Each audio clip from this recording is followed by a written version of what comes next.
Hello, I'm Donna and g'day to you all. Hope you're all having a great day today. Today I'm going to show you how to recycle a recycled envelope. It doesn't have to be an envelope like this. It can be a white one or a tea-stained envelope.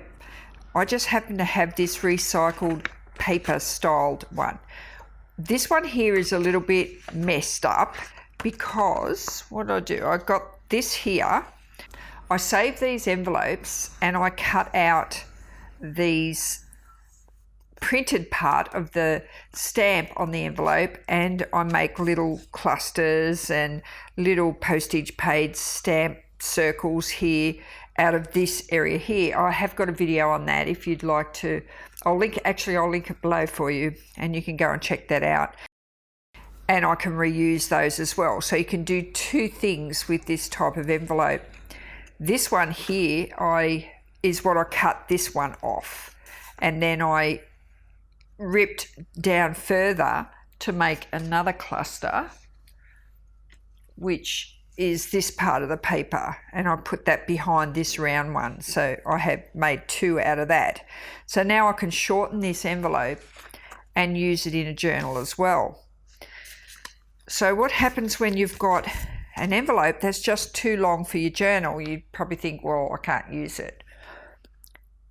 But you can if you cut it down and remake it so that it just looks like it's the same, only shorter. So I'll show you how to do that. So we'll use this envelope here that I've messed up because it's a perfect example. And we'll use that for a bit of the pattern. So what I've done here is I've shortened this envelope and I've sewn a tag onto the flap of the envelope. So I've got a pocket here, and I've only glued it down using double-sided tape down that side and across the bottom.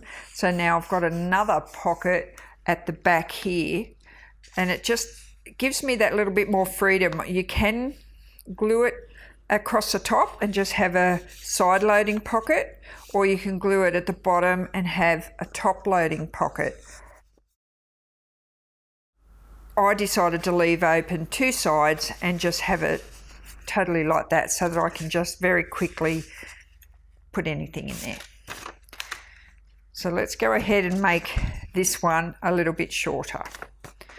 So first off, we'll just find where the edge of that rip bit is, and we'll cut it off. So I'm going to square it off. You try not to get it out of proportion, but really how long you make it is going to be how long the rip is, especially on this one. So I'm just going to cut straight down. I'm going to check that I've got everything in here is nice and neat and tidy. So now I've got a shorter envelope. Now if this wasn't damaged and I was able to use this one, I'd measure where I wanted in my book. So I'd only shorten it by that much, and I could reuse that stamp here like I have on the little clusters. So I can use this paper as well. So just bear in mind, if your envelope's damaged, you need to make it to the size of where the damage was. And if you want it for your book, cut it off where you want it to fit your book. So now we've done that, we're just going to get the other side, the other end here. We're going to turn it over, and I'm going to retrace that there. You can trace it with a pencil first, but I'm pretty confident with my knife, and I'm just going to trace around it directly onto the paper and cut it straight out. If you think you've got any sharp edges, just tidy them up with the scissors, just so they're not so obviously pointy. Right, now see how this side here has got a rounded edge here. There's a piece missing here. Well, we're not going to worry about that because there's really nothing we can do to bring that folded piece under there back, but we can pretend that it's there. So we can round the corner here and we can make this top sheet just a little bit shorter. So I'm going to just ever so slightly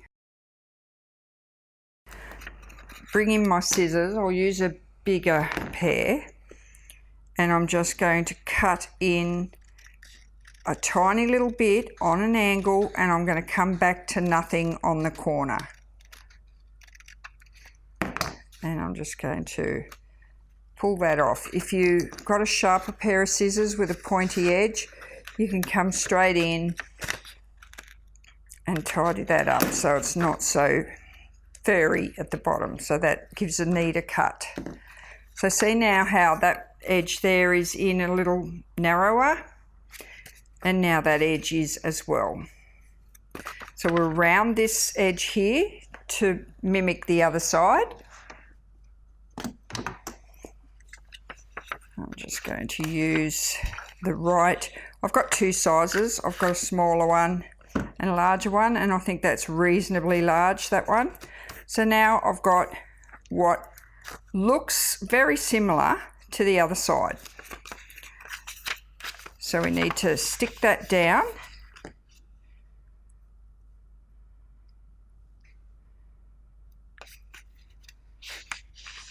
I'll pop that into the edge, and don't go right to the edge because remember we cut a little bit of that edge off. So don't put your tape all the way to the edge. Come in a little bit and only go to the edge of your cut corner. So you've got to come down a bit shorter. Don't go all the way up here. Okay, so I've come to where it's starting to curve there. I've stopped and I've come in that little bit so that when that lays back down, there's no tape showing on the edge. Okay. Now I'll take that cover off the tape. Now if you want to come and put a little bit more glue here, I'd turn that over and just put some just there, just to make it finish off there. You don't want that too tight around the corner because you want to be able to use it. Because all we're doing is pretending that that end of the envelope is okay.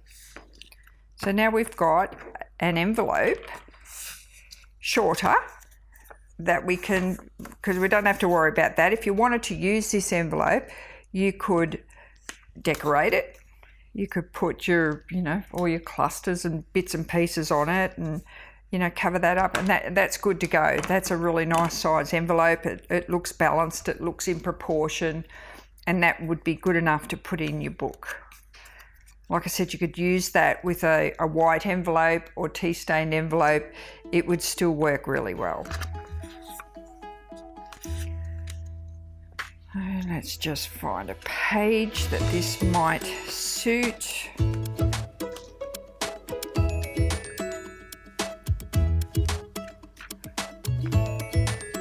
Oh, we could put that there, and you've got your flap there, and glue it down any way you like. So you've got a nice pocket there. So if you've got any envelopes that are just that little bit too long for your book, cut them down. Especially this type. This paper is just lovely. This is my last one. These two, they're my last one. So I'm hanging on to these for dear life. I'm Donna. Thanks for watching, and bye for now.